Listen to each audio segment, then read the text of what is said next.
Assalamualaikum warahmatullahi wabarakatuh. Dipancar luaskan langsung dari Jalan Cirwas Walantaka kilometer 2, Pipitan Kota Serang. Podcast Rumah Inspiratif.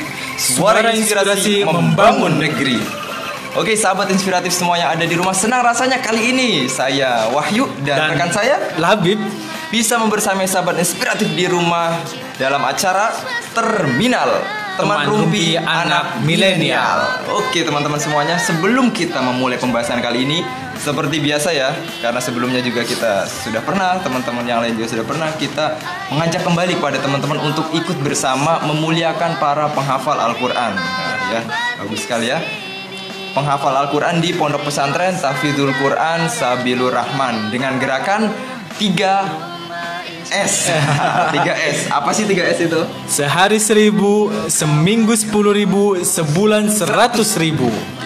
Dan donasi tersebut bisa disalurkan melalui Bank Mandiri Syariah dengan nomor rekening 713-447-1233 atas nama Pondok Pesantren Sabilur Rahman. Oke. Ya, jangan lupa ya teman-teman semuanya, silakan berdonasi. Oke. Jangan lupa. Sahabat inspiratif di rumah yang sekarang sedang santai ya, sedang santai karena suasana santai gitu ya. Apalagi yang di rumahnya sedang lagi hujan, mungkin bisa lebih santai lagi, lebih rileks gitu kan. Jadi ya, untuk menemani sahabat inspiratif di rumah yang sedang santai, maka kita akan ngobrol-ngobrol santai juga di terminal ini ya. Dan kali ini saya kedatangan tamu yang sangat luar biasa, dan ini merupakan seorang bapak ya. Bapak. Boleh memperkenalkan diri terlebih dahulu? Ya baik, terima kasih Kang Wahyu. Sebelumnya saya perkenalkan diri dulu. Nama saya Muhammad Labib Marzuk. Saya mahasiswa UIN SMA Banten, jurusan Bimbingan Konseling Islam, dan saya berada di semester akhir atau semester 7, ambang-ambang kelulusan insyaallah. Masya Allah, alhamdulillah ya. Dan ternyata perlu sahabat inspiratif semua tahu, Kang Labib ini usianya jauh berbeda dari saya. Mungkin beliau baru semester akhir, tapi usianya sudah beranjak hampir ke berapa? Ya udah lebih tinggi lah gitu, udah bahkan lebih 3 tahun lebih tua dari saya kali ya. Dan ternyata lagi, apalagi Kang Labib ini sudah mempunyai pendamping hidup. Waduh, pendamping hidup dan alhamdulillah sudah diberikan momongan ya. Iya, alhamdulillah. Umurnya berapa ya? Yang pertama umur mau 7 bulan. Yang pertama mau 7 bulan. Yang kedua ada yang kedua? Yang kedua belum. belum bikin. Ya, alhamdulillah ya. Beliau ini padahal masih kuliah, tapi sudah berani untuk nikah muda. Waduh. Nikah muda ya. Mungkin teman-teman semuanya bisa nanti sharing-sharing bareng ya. Tapi mungkin pembahasan kali ini kita tidak ke situ terlebih dahulu ya, karena kita ada pembahasan lain mungkin di segmen lain kali ya. Sebelum itu mungkin saya akan tanya-tanya sedikit nih. Mengenai tadi nikah muda. Waduh. Nah, apa sih sebenarnya motivasi dari Kang Labib untuk menikah muda? Waduh, padahal kan gini, orang-orang tuh mikirnya kalau masih muda ya, aduh saya mah belum berpenghasilan, mau ngurusin diri sendiri aja nggak bisa, apalagi ngurusin istri nih gitu. Terus motivasi Kang Labib itu gimana sih sampai berani nekat gitu untuk menikah, gitu, untuk beribadah kan, menikah itu ibadah ya. Kenapa itu? Untuk berbicara nikah ini luar biasa perjalanannya ya. Karena emang untuk memutuskan untuk menikah saya ini udah kurang lebih selama 1 tahun. Jadi untuk memantapkan hati ini 1 tahun lamanya. Iya, 1 tahun lamanya. Emang enggak, sebenarnya nikah muda itu pilihan ya. Jadi emang ada orang yang mengamini nikah muda itu baik, ada juga yang saya pengen ini dulu baru saya mau nikah gitu. Ada yang mencapai impian dulu baru dia menikah, itu sebenarnya pilihan masing-masing. Kalau saya sendiri karena banyaknya ya, saya sudah merasakan banyaknya permasalahan dan sebagainya. Dan saya juga untuk menjaga diri juga karena banyaknya hal-hal yang berbau negatif gitu ya. Jadi ya saya ingin mencoba untuk lebih baik lagi gitu. Ditambah juga biar lebih nambah pahalanya. Lebih semangat beribadah ya. Tentu itu. Misalkan ada pendamping kan mau ibadahnya tuh lebih semangat gitu. Ya. Terus pulang dari kuliah sudah disediakan sesuatu gitu, Masya Allah ya. Tapi ternyata saya belum Apa? belum termotivasi. Mungkin nanti ya, karena Nanti lagi lah. ya, sering-sering ngobrol sama beliau nanti siapa tahu bisa tertular ya. Boleh daftarkan diri. Oke. Boleh. Kang Labib ini dari Cilegon. Saya dari Waringkurung, masih masuk Kabupaten Serang. Kabupaten Serang ya. Iya. Jauh dari sini ya. Lumayan jauh, Jauh, 1 jam. Iya. Tapi teman-teman semua di balik jauhnya Kang Labib ke sini itu mau akan sharing beberapa informasi yang menarik buat teman-teman semua, terlebih kepada para remaja ya. Iya, betul. Para remaja apa? Kata Bang Haji Roma? Apa tuh? Darah muda. Oh, darah muda, darahnya para remaja ya. Darah muda. Nah, di sini kita lebih spesifik membahas bukan tentang apa sih remaja, pengertian remaja gitu enggak, tapi kita lebih kepada permasalahan yang sering dialami oleh para remaja. Kita akan memberikan solusi gitu bagaimana sih untuk mengentaskan permasalahan-permasalahan ini. Ya, karena betul. memang di usia remaja itu usia yang produktif ya. Betul. Karena ketika sudah dewasa itu sudah tidak bisa lagi kesana kesini gitu kan ya, udah terkekang dengan saya ini udah harus bekerja gitu, bukan saatnya untuk main-main lagi gitu. Kalau udah dewasa udah memikirkan yang lain gitu ya. Maka dari itu kita akan bahas pada kesempatan kali ini. Oke, Kang Labib siap? Siap. Ya. Jadi di sini kita ada beberapa poin atau permasalahan yang sudah pernah dialami oleh remaja pada umumnya ya. Sebenarnya kan banyak sekali permasalahan-permasalahan dialami oleh remaja, akan tapi mungkin kita buat beberapa poin saja, karena yang poin yang kita bahas ini sering banget atau sering sekali dirasakan oleh para remaja ya. Iya, betul. Yang pertama, sebelum ke yang pertama nih, Kang Labib ini termasuk remaja apa bukan? Remaja deh, masih remaja deh. Masih remaja. muda soalnya. Masih muda ya, tapi udah jenggotan. Ini belum dicukur aja. Katanya jenggotan itu karena banyak mengaji ya. Apa banyak menghafal itu jenggotan? Waduh. Kurang tahu juga sih. Masih kehitung ya jenggotnya nih.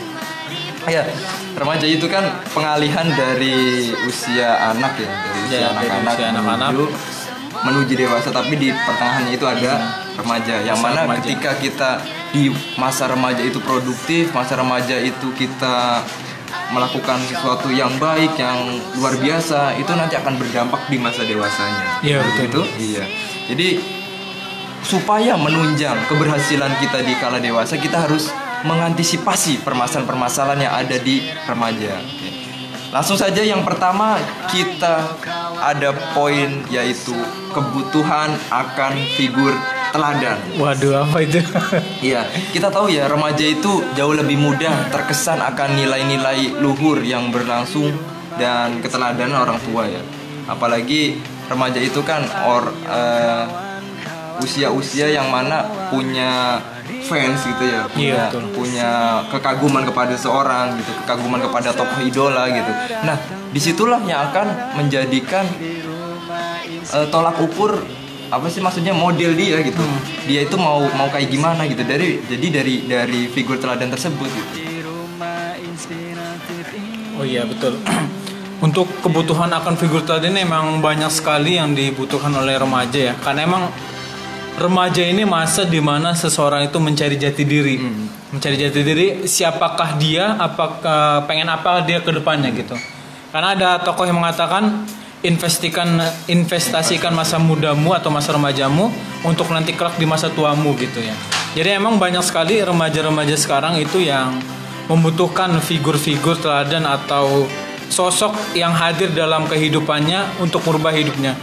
Karena terkadang seorang remaja itu dia itu bisa melakukan sesuatu atau memberikan suatu perubahan itu biasanya dari figurnya gitu. Ada remaja ini baik karena figur yang dia teladani itu baik. Ada juga yang remaja yang kurang baik, belum baik karena figurnya mungkin juga kurang baik yang diteladani kayak gitu. Dan ini juga suatu hal yang harus diperhatikan oleh kebanyakan orang tua atau kita sebagai orang-orang yang hidup di lingkungan para remaja, khususnya bisa memperhatikan gitu, mengarahkan dan memperhatikan siapa sih yang diteladani remaja itu. Sebenarnya kita sebagai kalau berbicara Islam ya, tentu kita sudah punya public figure tersendiri ya. Siapa itu? Ya, tidak ada lain kalau bukan baginda Nabi besar kita Muhammad Sallallahu Alaihi Wasallam. Gitu ya. Tapi memang kalau misalkan berbicara seperti itu ya, kan ya biasa sih remaja-remaja sekarang mah Nabi Muhammad kan memang ya dalam artian belum kita tahu ya, belum tahu. Jadi kita juga masih kayak ya masih remang-remang gitu kan ya. Karena memang ya tidak pernah baca sirah lah gitu, tidak pernah baca kisah sejarahnya itu, makanya tidak tahu. Makanya yang didolakan di remaja-remaja sekarang tuh kadang orang-orang luar gitu, bahkan orang-orang non muslim gitu kan ya. Tapi kalau misalkan teman-teman sahabat inspiratif di rumah perlu ketahui bahwa yang harus kita idolakan tuh ya Nabi Muhammad gitu. Adapun idola-idola lain ya itu idola yang selanjutnya lah gitu. Idola kedua, idola ketiga gitu. Ya saya juga mengidolakan orang lain gitu, ya. Setelah Nabi Muhammad ada gitu. Siapa tuh? Siapa? Cek Instagram saya. Ya jadi seperti itu ya. Pentingnya milih-milih idola ataupun figur itu supaya kita menjadi penopang kepribadian kita supaya bisa lebih baik gitu. Kalau misalkan seperti yang Kang Nabi bilang tadi, kalau sudah idola yang kita idolakan baik, maka berdampak pula kepada diri kita. Karena apa sih yang dilakukan oleh idola itu pasti kita akan ikuti gitu ya. Iya, karena yang namanya cinta kepada sesuatu ya kita akan pasti lakukan gitu. Idola kita kayak gini ya kita akan ikuti gitu. Apalagi kalau misalkan kita mengidolakan Nabi Muhammad, maka seluruh sunnah-sunnah yang dilakukan oleh Nabi Muhammad ya kita lakukan gitu ya. Itu sih sebenarnya yang lebih bagusnya gitu. Tapi ada catatan lagi nih. Ada catatan. Jadi sebenarnya yang harus diketahui, sebenarnya remaja itu dari awal dia sudah memiliki teladan ya. Semenjak dia lahir sebenarnya dia itu sudah mempunyai teladan. Siapakah itu? Itu kedua orang tuanya. Benar sekali. Tentu selama kehidupan dia dari kecil sampai beranjak remaja, dia sudah melihat bagaimana kehidupan orang tuanya itu. Bagaimana orang tuanya bersikap, bagaimana orang tuanya melakukannya dengan baik atau tidak, itu sebenarnya udah kelihatan. Jadi tugas kita nanti yang calon-calon orang tua itu seharusnya agar bisa lebih belajar lagi untuk bisa lebih baik lagi agar emang nanti bisa menjadi teladan buat anak-anaknya nanti gitu. Dan saya pun sama, saya juga masih belajar banyak untuk bisa lebih baik lagi. Karena emang sejatinya kebanyakan sekarang itu karena sudah merasa menjadi orang tua, jadi udah waktunya ngajarin gitu, tapi nggak belajar juga. Harusnya tetap belajar untuk biar bisa menjadi teladan untuk nanti anak-anaknya kayak gitu. Jadi seperti itu ya teman-teman, pentingnya memilih figur teladan karena memang dari usia anak itu kan dia melihat yang paling dekat gitu kan. Yang dekatnya kan orang tua gitu. Otomatis yang dicontoh ya orang tua. Kalau orang tuanya ya baik, ya ikutan pula baik anaknya gitu. Orang tuanya rajin sholat, rajin ke masjid, anaknya pasti diikutin gitu kan. Beda hal kalau misalkan orang tuanya jarang ke masjid, terus kemudian jarang ngaji gitu, jarang ngajarin ngaji, terus ya mau nyontoh ke siapa lagi itu anaknya gitu. Kalau bukan ya ngelihat orang-orang lain gitu. Terus apalagi yang dia lihat itu bukan orang-orang baik gitu. Jadi ya patron di kepalanya sudah berbeda gitu. Jadi sikap dianya akan berubah sehingga nanti dewasanya ya sulit bisa dikasih nasihat gitu. Sulit diberi. Kalau hidayah itu urusan Allah ya. Ikhtiarnya mungkin susah gitu ya. Cara menjemputnya susah gitu. Karena memang di idola dianya udah beda dan mungkin pasti mencari lingkungan-lingkungan yang satu frekuensi sama dia gitu. Gitu ya. Itu yang pertama. Kemudian yang kedua ada sikap apatis. Apa itu? Nah, sikap apatis ini biasanya terjadi ketika sudah hampir ke remaja akhir ya. Oh, remaja akhir. Karena di sini sikap apatis itu kan cenderung untuk menolak sesuatu. Ya, menolak sesuatu pada saat yang bersamaan, tidak mau terlibat diri gitu. Pengennya seenaknya sendiri, enak dewek bae jar kan jerong ya makanan kan ya. Jadi seenaknya sendiri aja gitu sikap apatis ini. Karena di dalam dirinya itu sudah tertanam acuh tak acuh gitu ya, acuh tak acuh bodo amat gitu. Yang penting saya seneng kan gitu. Apalagi remaja-remaja yang memang seperti ini tuh di masyarakatnya kurang terlibat, kurang berkontribusi, kurang aktif gitu. Yang penting mas saya berbuat baik, yang penting saya sholat. Ya padahal iya itu penting, tapi ada yang lebih penting gitu, yang namanya ya karena kita makhluk sosial ya pasti membutuhkan orang lain. Ya betul gitu. Jadi sikap apatis ini emang banyak sekali ya remaja-remaja sekarang ini yang emang acuh tak acuh terhadap kehidupan sosialnya. Padahal memang manusia itu makhluk bersosial, dia membutuhkan satu dengan yang lainnya kayak gitu. Nah sikap apatis, sikap yang mana seorang remaja tuh enggan untuk berkontribusi gitu. Iya benar. Wah males lah ikut ini mah gitu. Padahal di masyarakat lagi ada acara apa, wah males lah, saya emang nggak mau lah kayak gini gitu. Atau ada acara apa ini malah acuh tak acuh kayak gitu. Sebenarnya ini harus apa ya, sikap apatis ini harus terus dibongkar gitu ya, agar nanti terkikis secara perlahan-lahan kayak gitu.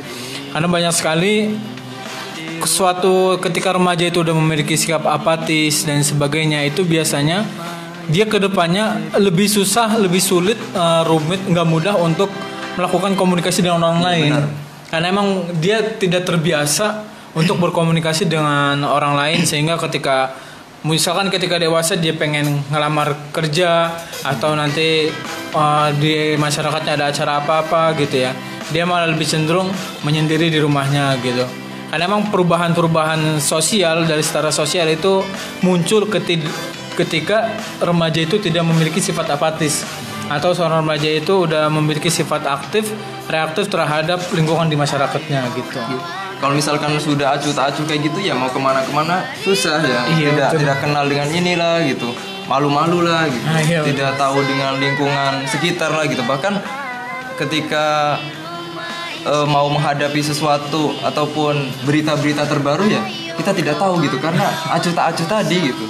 Apalagi tentang info-info yang beredar luas sekarang gitu, itu bodo amat lah gitu, itu urusan mereka, saya emang gak mau terlibat. Padahal dengan kita terlibat itu kita juga bisa membantu gitu. Iya betul. Iya, jadi teman-teman sahabat inspiratif di rumah jangan sampai memiliki sikap apatis gitu, acuh tak acuh, berbaur lah di masyarakat, ikut nimbrung gitu ya, terus bergerak bukan hanya di masyarakat aja, di kampus juga gitu ya, teman-teman yang ada di kampus gitu.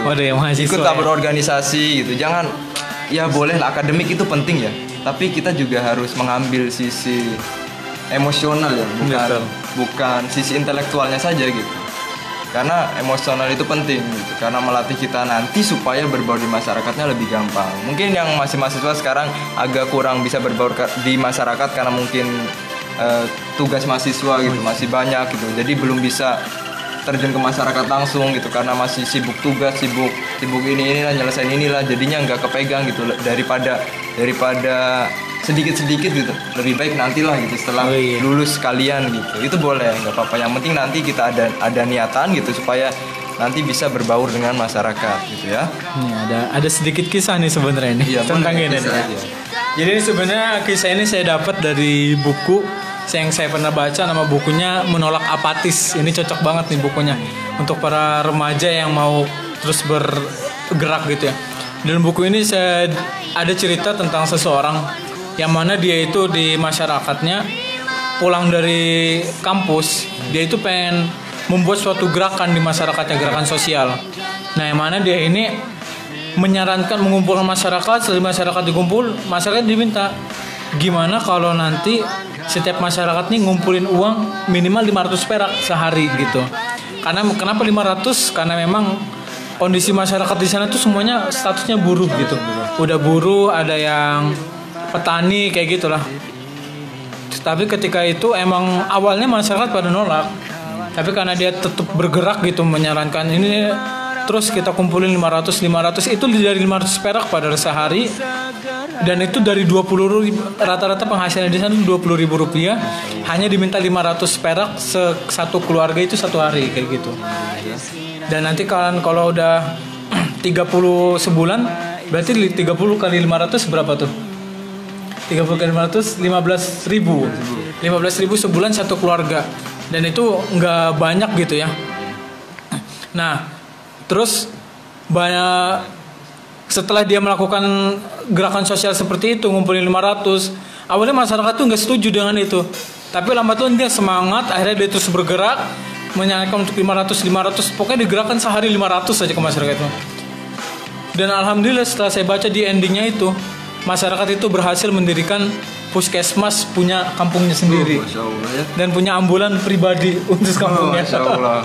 Dan itu dari gerakan sosial tadi. Ya, itu buah penting. dari itu. Penting banget berarti ya. Jadi kita dengan cara berbaur itu ya bisa menghasilkan hal tersebut gitu. Tapi kalau misalkan kita diem-diem aja, nggak mau kenal sama yang lain ya, seperti halnya tadi juga mau ngumpulin, buat apa sih gitu. Iya, kenal gitu. juga enggak gitu kan ya. Ngapain gitu kan ya. Lalu gimana sih caranya supaya kita itu tidak menjadi remaja yang apatis? Waduh, gitu ya? gimana tuh? Gimana caranya? Kalau pengen, sebenarnya saya lebih sarannya nggak, ini sedikit sharing aja untuk bagaimana sih menjadi remaja yang agar tidak apatis Tidak gitu ya. apatis. Sebenarnya mulai dari diri sendiri ya, karena sikap apatis itu timbul dari diri sendiri. Coba mulailah berbuat dari hal-hal yang kecil, baik itu di lingkup masyarakatnya atau seminimal-minimalnya dari lingkungan keluarganya, dari tetangganya sendiri. Contohnya mulai perubahan kecil tuh, contohnya kita ngadain setiap hari Jumat misalkan ngadain bersih-bersih, segang aja dulu misalnya sebaris gitu, satu komplek atau jangan satu komplek lah, segang baris kita dulu kita ngadain bersih-bersih bareng gitu, nyaranin, umumin setiap rumah, silaturahim kayak gitu.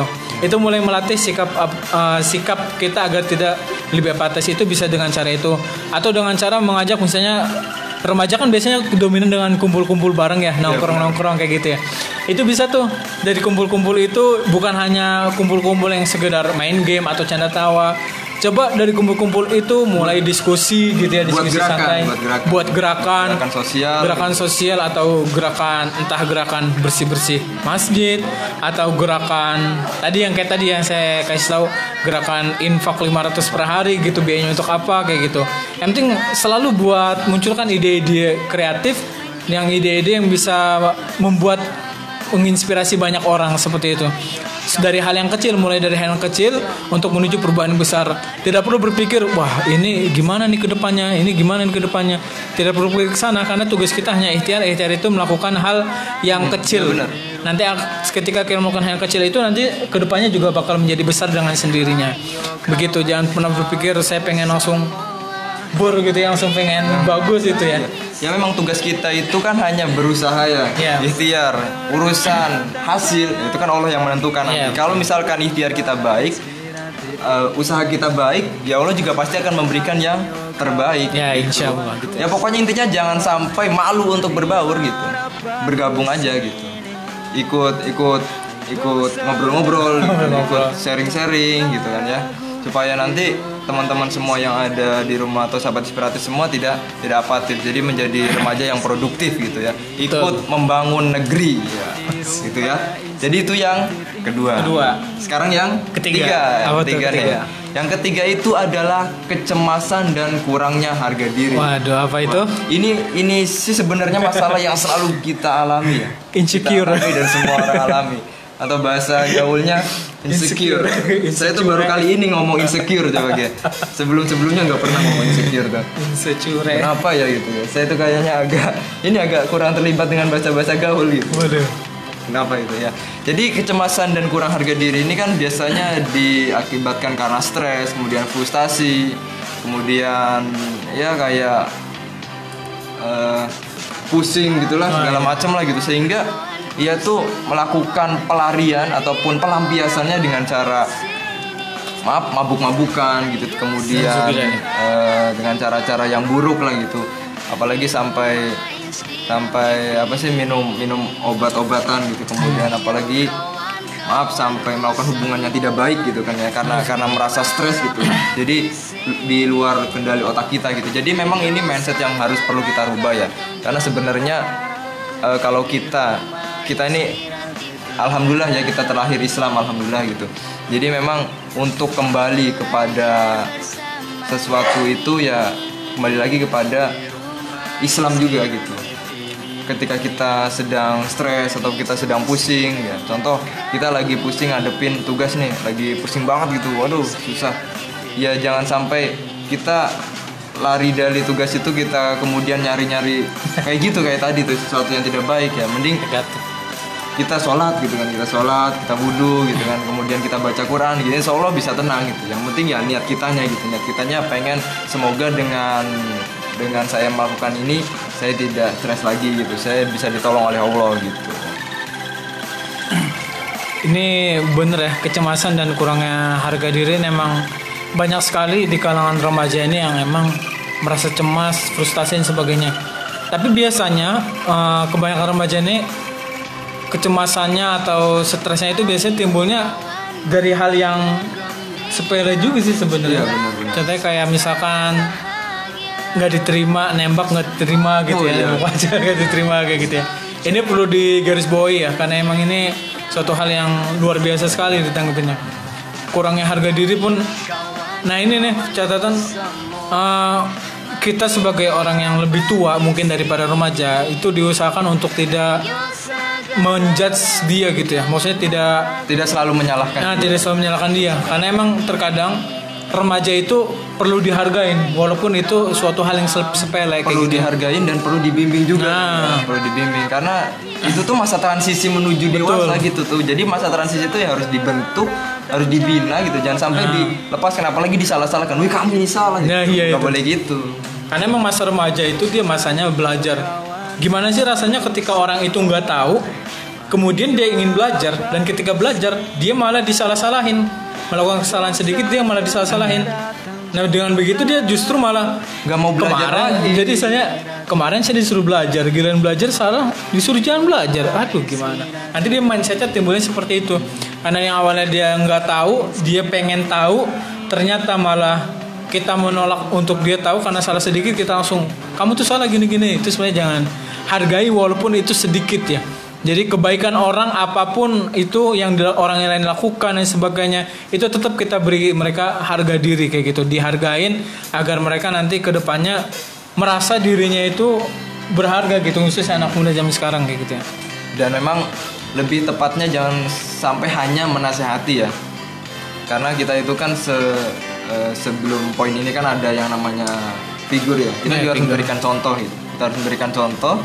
Karena memang orang itu kalau tidak diberikan contoh ya tidak akan ngelakuin gitu. Betul. Apalagi suruh nasihat ini, kamu jangan gini, kamu jangan gini. Ya iya nggak gitu. Tapi kok kamu nggak ngelakuin gitu kan ya. Ya baiknya dikasih contoh gitu. Selaku kita sebagai orang dewasa yang sudah terlahir di dunia ini lebih awal gitu, yang sudah merasakan remaja duluan gitu. Rasanya remaja waktu nggak dibimbing tuh kayak gimana. Jadi jangan sampai remaja-remaja yang ada di bawah kita itu jangan sampai terlepas begitu saja tanpa bimbingan gitu. Gitu. Oke teman-teman semuanya, jadi itu sudah poin ketiga tadi mengenai permasalahan yang ada di remaja gitu. Karena memang permasalahan-permasalahan ini yang selalu terjadi di para kalangan remaja gitu ya. Karena masa transisi itu sulit ya. Betul. Seperti halnya ketika ulat kemudian mau jadi kupu-kupu itu kan masa transisinya susah banget ya, apalagi di dalam kepompong gitu kan, masa transisinya susah. Jadi ya masa remaja itu masanya masa-masa apa ya, berubah gitu, masa-masa kayak energi gitu, masa-masa fighting gitu ya. Jadi jangan sampai digunakan dengan hal yang sia-sia gitu ya teman-teman ya. Oke, selanjutnya yang poin keempat. Apa tuh keempat? Mengenai permasalahan yang sering dialami oleh remaja, ketidakmampuan untuk melibatkan diri. Nah sebenarnya ini masih dalam satu konteks ke yang tadi ya, yang apatis itu kan. Sebenarnya sama aja gitu. Jadi memang kita ambil singkatnya aja, kecenderungan untuk mengintelektualkan segala sesuatu dan pola pikir ekonomis membuat para remaja sulit melibatkan diri secara emosional gitu ya, secara emosional. Kemudian dalam hubungan pribadi juga, dalam kehidupan di masyarakat, persahabatan, sampai-sampai ya itu kayak pengen sendiri aja gitu, nggak mau berkawan gitu. Ya, jadi jangan sampai ini sampai terjadi gitu. Ketidakmampuan untuk melibatkan diri ya. Emang ini lumayan juga ya, karena banyak sekali ketidakmampuan untuk melibatkan diri ini biasanya timbulnya karena dia merasa dirinya tuh belum bisa apa-apa kayak gitu. Ya, benar. Karena dan sekarang makanya banyak sekali yang saya syukuri ini sekarang ini banyak sekali gerakan-gerakan dari banyaknya masyarakat, gerakan-gerakan sosial, gerakan-gerakan anak muda, yang mana gerakan itu bertujuan untuk melatih skill remaja ini. Jadi untuk para remaja coba cari di Facebook dan sebagainya, media sosial, biasanya banyak sekali kalangan remaja-remaja yang memang mengadakan untuk melatih life skill ya, hard skill dan soft skillnya itu harus dilatih khususnya para remaja, karena biar bisa lebih melibatkan diri di masyarakat nanti. Karena biasanya ketidakmampuan ini timbul karena emang ketidakadaan skill dalam diri seorang remaja tadi. Jadi saran saya untuk para remaja bisa nanti mencari-cari informasi dan sebagainya terkait dengan meningkatkan skill, dan salah satunya di Rumah Inspiratif ini. Rumah Inspiratif ini hadir di kalangan remaja untuk memberi arahan, memberi motivasi dan sebagainya untuk bisa berkontribusi di masyarakat nanti. Gitu Wahyu. Iya, jadi seperti itu ya teman-teman semuanya. Jadi ikut melibatkan diri, kemudian mencari pengalaman yang baru. Pokoknya di masa remaja itu kita harus sibuk-sibuk ya. Jangan sampai leha-leha, jangan sampai santai-santai, karena pasti masa dewasanya berpengaruh gitu. Saya dulu sempat merasakan ini juga. Waktu remaja itu kayaknya malas lah gitu. Jadi berdampak juga gitu ketika sudah dewasa ya. Apalagi sampai pada waktu MTS contohnya, kita leha-leha, kita gak serius gitu ya, berdampak sekali gitu di masa SMA bahkan sampai kuliah gitu. Jadi teman-teman semuanya jangan sampai yang pertama tadi apatis, kemudian yang kedua untuk tidak melibatkan diri ya. Betul. Gitu ya. Oke teman-teman semuanya, kita lanjutkan ke poin selanjutnya. Nah, di sini ada poin kelima, yaitu perasaan tidak berdaya. Perasaan tidak berdaya ini muncul pertama-tama karena teknologi semakin menguasai gaya hidup dan pola berpikir masyarakat modern. Biasanya gitu ya. Karena kita gaptek gitu. Karena tadi kita apatis, kemudian kita tidak melibatkan diri dengan lingkungan, kita ketinggalan zaman gitu.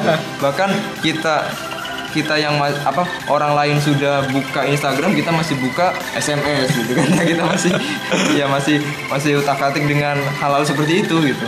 Orang lain udah fokus buat website, kita masih fokus ke Facebook gitu ya. Masih Facebook gitu. Perasaan tidak berdaya. Jadi perasaan tidak berdaya ini ya karena kita sendiri yang buat gitu. Karena tadi itu sebenarnya poin sebelumnya itu. Jadi ketika kita tidak melibatkan diri ya kita tidak akan bisa berdaya. Apalagi ketika kita tidak mencari pengalaman-pengalaman baru. Terus nanti ketika kita kumpul-kumpul dengan orang-orang yang pengalaman sudah luar biasa, kita pasti tertindas gitu. Kita pasti tertindas. Karena pengalaman itu kan pepatahnya? Experience is the best teacher. Iya, pengalaman itu adalah guru terbaik. Guru terbaik gitu ya. Perasaan tidak berdaya ini sebenarnya tidak berdaya perasaan doang sebenarnya. Sebenarnya dia itu berdaya. Orangnya mampu. Iya. Saya nggak bisa gitu. Jadi karena gini, setiap manusia itu sebenarnya setiap orang itu kita tuh bisa melakukan sesuatu. Saya pernah ada preposisi dari NLP, Neuro Linguistic Program, itu mengatakan begini. Ketika seseorang bisa melakukan sesuatu, maka semua orang bisa mempelajari caranya. Apa maksudnya nih? Jadi gini, ketika seseorang ini bisa melakukan sesuatu hal, dalam artian gini, contohnya gini. Kita contoh siapa pendiri lampu, pembuat lampu, penemu lampu. Thomas Graham Bell. Thomas Alva Edison. Alexander Graham Bell. Alexander bener telepon. Thomas Alva Edison. Contohnya gini. Di zaman Thomas Alva Edison, dia menemukan sebuah lampu. Dan pertanyaannya gini, lampu yang ditemukan Thomas Alva Edison itu lampunya seperti apa? Lampunya kuning, betul ya? Kuning biasa kayak gitu ya. Pokoknya sederhana dengan minim. Dan kita lihat sekarang, lampu sekarang gimana? Sekarang ada lampu neon, lampu tembak, lampu warna-warni, lampu laser dan sebagainya. Itu menandakan bahwasanya orang itu bisa meniru apa yang dilakukan orang lain. Ada orang bisa menciptakan lampu. Banyak sekarang perusahaan yang mendirikan lampu, padahal yang nemuin cuma satu orang doang. Iya, benar. Tapi yang mendirikan, mengembangkan bisa lebih ya. Contohnya lampu sekarang kan udah banyak berkembang ya. Ada lampu tembak dan sebagainya kan udah berkembang banget. Contohnya gini, jadi ketika remaja lihat aja, oh saya ini ada orang berbisnis sukses, omsetnya 5 miliaran misalkan, pendapatan miliaran. Itu gimana sih caranya? Kayak gitu. Nah kita cari, kita gali siapa orangnya, gimana sepak terjangnya, perjalanannya gimana, kita pelajari baru kita laksanakan. Itu pasti bisa lebih kita. Karena ketika seseorang itu bisa melakukan sesuatu, maka kita semua bisa melakukan apa yang dilakukan, bahkan bisa lebih dari dia gitu, Pak. Ya jadi kita itu kalau misalkan orang lain aja bisa, kita jangan sampai minder gitu. Saya makanya nggak bisa deh. Dulu juga saya sempat seperti itu. Saya ini sekarang kan alhamdulillah ya udah bisa desain. Dulu ngelihat orang-orang bisa desain, kayaknya saya emang nggak bisa deh bikin desain kayak gitu tuh. Kayaknya saya nggak bisa bikin kayak spanduk gitu kan, kemudian bikin pamflet gitu. Dulu kayak gitu. Bahkan cara matiin ngidupin komputer aja sampai kayaknya saya nggak bisa, nggak mau belajar kayak gitu ya. Nggak tahu tombol on off nggak tahu ya. Tapi ternyata ketika kita sadar bahwa itu semua memang dilakukan dengan berjuang kemudian belajar, ya kita pasti akan bisa gitu. Karena tidak ada ilmu yang terlihat itu tidak mustahil untuk tidak bisa dipelajari gitu ya. Iya betul. Ilmu katon wis bisa lah kan. Pasti bisa dipelajari gitu kalau misalnya ilmu terlihat itu. Gitu. Jadi apapun yang kita lihat itu semua bisa dipelajari ya. Orang sukses itu semuanya pernah belajar, pernah jatuh, dan kita itu bisa mempelajari caranya. Karena banyak sekali orang-orang yang udah sukses tuh mau men-sharingkan ilmunya, karena emang ketika dia sukses dia tuh pengen orang sekitarnya itu ikut sukses juga gitu. Banyak yang kayak gitu. Jadi jangan bosan-bosan untuk belajar terus mencari ilmu, karena banyak di luar ilmu yang bisa dikembangkan gitu ya. Sebenarnya saya sedikit berdiskusi mengenai ini nih. Kita itu kan sekarang sedang COVID ya. COVID itu kan semua daring. Pernah sempat terlintas di pikiran gak sih bahwa COVID itu memaksa kita untuk bisa ikut arus zaman teknologi ini gitu? Wah, pernah itu kepikiran kayak gitu. Barangkali mungkin kalau nggak ada COVID kita nggak mungkin ya kenal Zoom, kenal Google Meet gitu. Iya betul. Ya jadi semua yang ada pada sekarang ini ya itu sudah menjadi garis takdirnya gitu, bahwa kita itu harus belajar gitu tuh. Sebenarnya mungkin ini cara Allah untuk kita ya, supaya kamu tuh belajar nih gitu. Teknologi ya. Iya, belajar teknologi nih gitu. Karena kamu tuh males banget sih gitu, nggak mau belajar sendiri, jadi Allah langsung turunkan COVID nih gitu. Ini mah itu aja, bukan hukum ya. Ini mungkin opini saja gitu ya. Hikmah juga sih. Hikmah juga kan gitu. Dengan adanya COVID ini kita dipaksa untuk belajar mengenal teknologi gitu. Bahkan orang tua yang mempunyai anak kecil gitu, yang memang anak kecilnya itu belum bisa kenal teknologi, otomatis orang tuanya pasti belajar gitu kan ya. Sama kayak orang tua saya juga gitu. Sampai sekarang orang tua saya punya WA ya. Untuk emak yang nonton, ya orang tua saya punya WA gara-gara ya itu tadi, untuk anak sekarang zaman sudah teknologi gitu ya. Makanya ya harus mau nggak mau ikut terlibat gitu. Kalau nggak kayak gitu ya susah, amburadul nantinya gitu. Jadi ini hikmah daripada COVID tersebut ya. Mungkin kalau nggak ada gini ya, kita kalau misalkan tidak ada COVID, tiba-tiba negara lain sudah menggunakan semuanya daring, ternyata Indonesia belum, ya kita pasti akan tertinggal gitu. Betul. Akan tertinggal. Bahkan ada isu ya yang beredar bahwa kan di masa depan itu semua pekerja itu bukan lagi ada di tempat kerjanya, tapi di rumah gitu. Bisa melalui internet, bisa melalui robot, bisa melalui alat lain gitu yang dikendalikan oleh teknologi gitu. Jadi ya tenaga kita bukan tenaga di perusahaan itu bukan menggunakan tenaga manusia lagi gitu, tapi otak manusia dan robot gitu.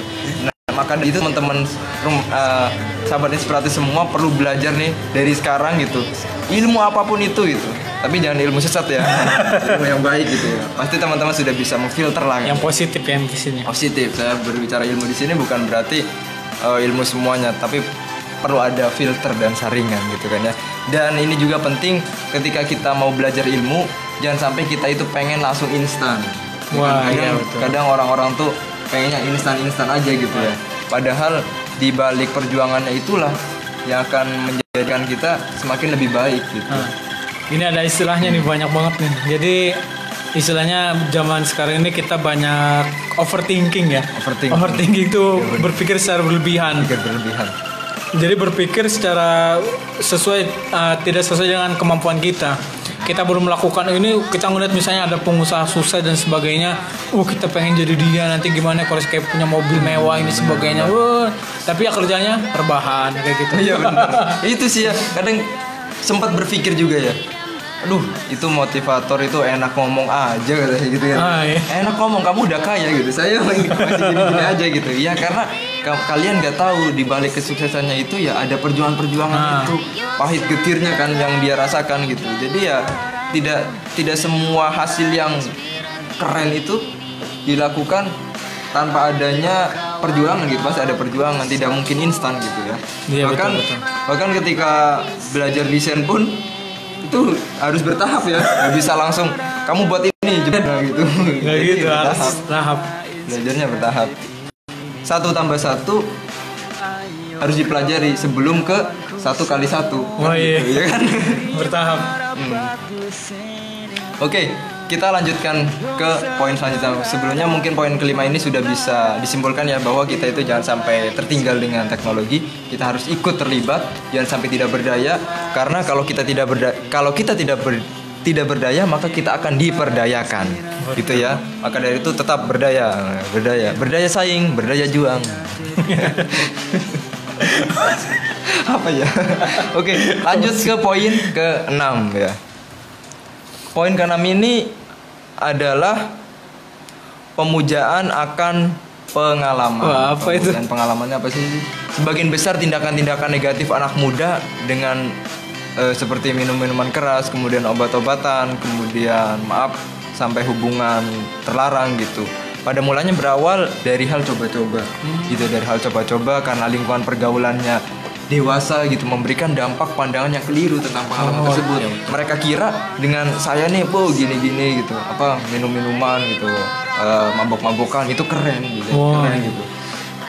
Bahkan sampai bikin komunitas minum-minuman, komunitas tongkrongan ini gitu. Ya boleh nongkrong tapi ya isinya harus berfaedah gitu. Dan sampai seperti itu. Ya memang dalam hal ini jangan sampai coba-coba. Sebenarnya itu sih. Kalau sudah sekali coba, ya kesananya bakal keterusan gitu. Dan ditambah lagi lingkungan kitanya tidak mendukung kita untuk selalu berbuat baik gitu ya. Untuk selalu seperti itu aja gitu. Jadi kita pun akan terskak kayak gitu. Iya, pemujaan akan pengalaman ini sangat luar biasa, karena emang pengalaman yang baik itu akan membentuk kepribadian juga yang baik. Terkadang pengalaman yang buruk itu juga bisa membentuk kepribadian yang buruk. Tapi dengan catatannya, jadi gini, pengalaman ini kenapa dijadi guru terbaik? Karena emang biasanya pengalaman ini yang bisa membentuk karakter seseorang. Apakah karakter dia tangguh ataukah karakter dia biasa-biasa saja ataukah lebih hebat gitu. Karena emang banyak sekali istilah coba-coba ini sangat luar biasa ya. Terkadang kita lagi nongkrong, teman kita kayak gini, kita nggak kayak gitu, jadi udah sih nggak apa-apa, cobain aja kayak gini. Akhirnya kita ngikut, terjerumus gitu. Jadi mungkin lebih tepatnya kita harus sering-sering mempunyai lingkungan yang positif ya. Karena ketika lingkungan kita positif, kita akan menimbulkan energi positif, dan kedepannya juga apa yang kita kerjakan, apa yang kita lakukan sehari-hari itu akan bersifat positif. Terkadang gitu, ketika kita di lingkungan negatif atau yang nggak positif, itu nanti malah kita juga ikutan nggak jadi positif gitu. Justru kita malah berpikir yang hal-hal yang berbau tidak positif. Tapi ketika kita di lingkungan yang positif, itu akan berdampak positif juga untuk diri kita sendiri gitu. Mungkin kita tahu bahwa kalau kita berbuat baik tuh nggak enak ya, banyak cibiran lah gitu, banyak inilah itulah gitu. Kalau kita berbuat tidak baik, kayaknya enak-enak aja gitu ya. Biasa-biasa aja gitu. Sebenarnya itu mindset yang salah ya teman-teman. Kita tuh jangan sampai menuhankan keburukan gitu, menuhankan ketidakbaikan gitu. Kita sadar bahwa itu tuh salah tapi kita lakuin gitu. Kita harus berpikir rasional gitu. Kita harus membuka pikiran kita. Kita tuh udah dikasih pikiran gitu loh.